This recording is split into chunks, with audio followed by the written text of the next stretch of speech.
Hello everyone, this is Dr. Simantini Sakardande, practicing dermatologist, and today I would like to talk about hair fall. Nowadays, everyone complains about hair loss. It's become a very common problem. And everyone in some point of their life they have this hair fall issues. So I thought of doing a series on hair fall. Okay, so we are going to discuss about what are the causes of hair fall, how can you get it treated, what are the different types of hair fall issues that you can have, and what can be the simple hair care routine that you can follow in order to minimize the hair fall. So this is the first video on the series of hair fall.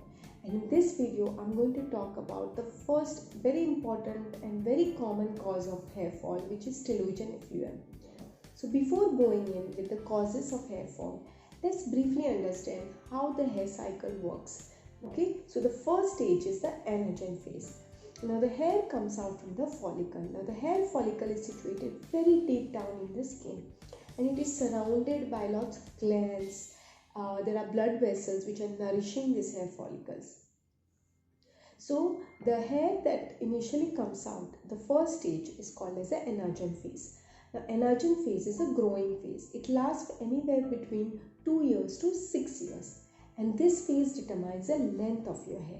Okay, so this is the only growing phase in the hair cycle, and 85 to 99% of our hair which are present at any time are in the anagen phase. The second phase is the telogen phase. Telogen phase is the resting phase, so the hair is not growing or it is not shedding. Okay, so it lasts for around 3 months, and 1 to 15% of the hair are in this phase. Okay, now comes the third phase, which is the shedding phase, which is also called as a catagen phase. So what happens is, from the hair follicle, a new hair starts coming out and the old is shed. So now 1% of the hair are present in this phase. This phase lasts for around 3 weeks. So that's why we experience some amount of hair fall which is considered normal. So that is around 50 to 150 of hair could be lost in any given day. It is considered as a normal hair loss. If you lose more than 160 to 180 hair a day, then it is considered as abnormal. And then we have to look for the causes of hair fall. Now broadly we classify hair fall in two major types. One is called cicatricial. That means the hair loss is permanent. Okay. The second is non-cicatricial, which is a temporary hair loss. So you hear the follicles in case of non-cicatricial are intact.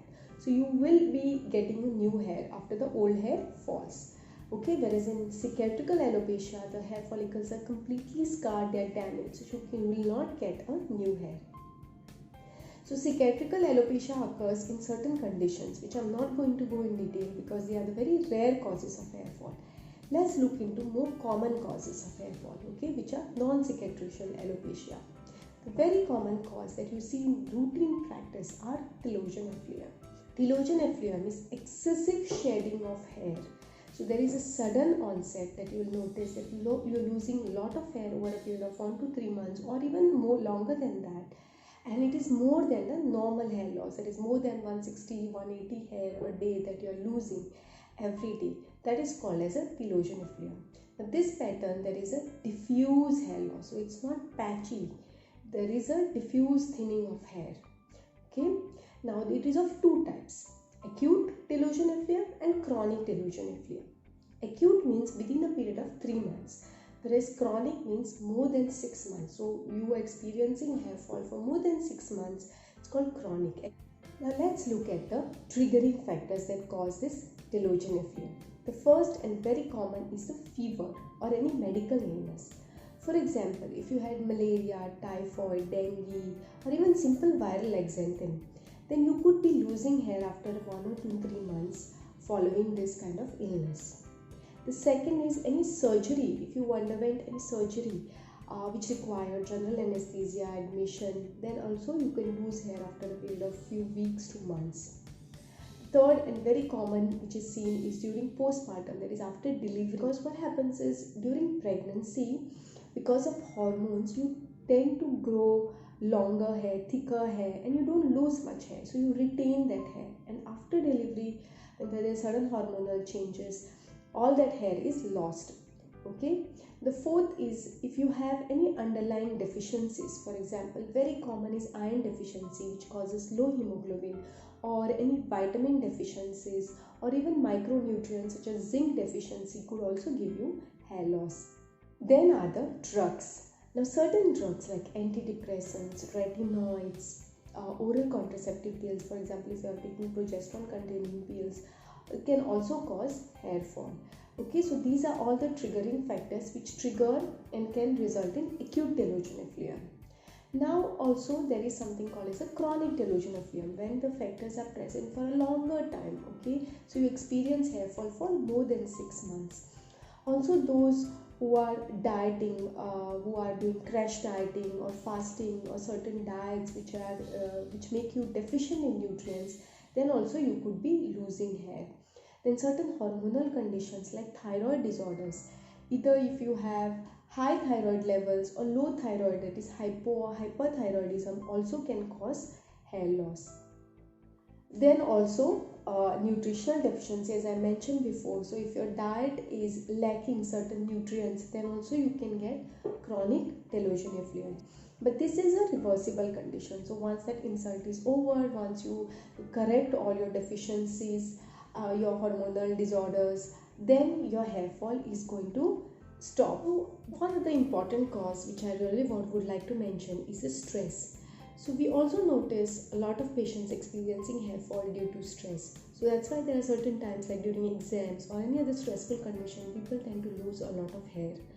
So when you notice hair fall, it is always better to consult with your dermatologist or your skin specialist and discuss whether it could be a reversible or an irreversible cause of hair fall.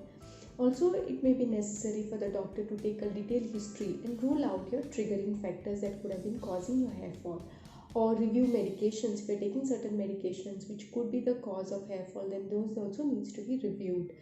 Also, it is important for the doctor to examine and order certain blood tests if necessary. If the doctor finds if there are any signs of low hemoglobin, then they could be ordering blood tests to rule out iron deficiency anemia, or even for thyroid abnormalities. So all these blood tests are ordered, and then the further treatment plan is decided. So before going to the doctor, one simple test that you can do at home is the hair count. Now how can you do hair count? So what you need to do is take a bath or shampoo your hair on day 1, and from day 2 to day 4 you have to do every day. You have to count your hair. So that is how many hair that you lose. So you have to comb once a day, and then you have to count the hair. Okay, so when you go to the doctor, it becomes easier then to assess whether it's really a hair fall issue or whether you are just losing normal hair. Also, when you start the treatment, you can also evaluate whether your treatment is working or not based on the recount of hair that you'll be doing at the end of the treatment session. Now coming to the treatment plan. Now, if you have any deficiencies, for example, iron deficiency or any other vitamin deficiencies, then it is better to take a treatment, because when you have a deficiency, no treatment for hair fall is going to work.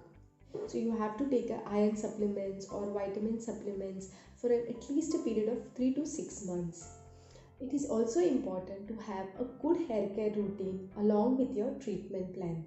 So you need to keep your scalp clean and free from any dirt or oil. I get a lot of patients who are afraid to wash their hair or even shampoo their hair, thinking they might lose more hair. But if your scalp is dirty or oily, then you're going to lose more hair. Okay, so frequent shampooing is not good, but if you're not washing your hair as and when required, then also you will get hair fall. If you have dandruff, then you can use an anti-dandruff shampoo once or twice a week. Otherwise, you can use any other mild shampoo and rinse your hair so that your scalp is clean. Then also it is important to avoid any hot tools, for example straightening, blow drying, ironing your hair, because this is going to cause more damage to your hair. Your hair is going to get more frizzy and the hair loss is going to aggravate. So you have to use a loose hairstyle and avoid any tight buns or tight hairstyles. The next important is the diet. You have to make sure that you're eating a well balanced diet. You have consuming good amount of proteins, nuts, seeds, vegetables and fruits. Also, it is important to keep your body well hydrated. Okay, so you have to drink at least 2 or 3 liters of water. Also, lowering your stress is going to help in reducing the hair fall. The one which is most effective in treatment of hair loss is minoxidil.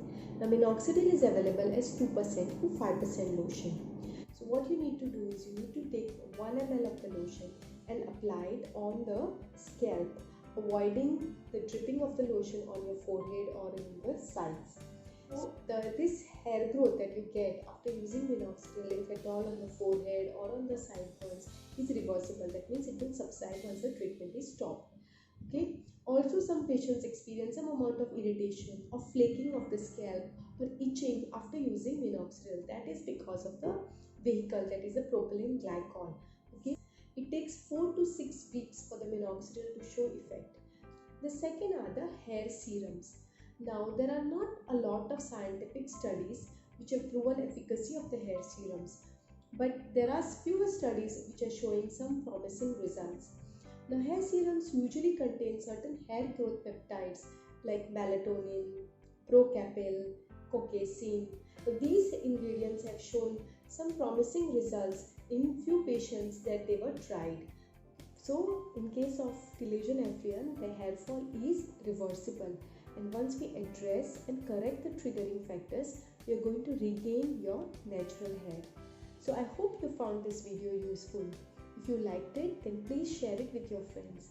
If you have any questions, please leave them in the comment section below. I'll be making more videos on hair fall and hair care routine in the subsequent series. So if such content is of interest to you, then please subscribe to my channel and stay tuned for more videos. Thank you.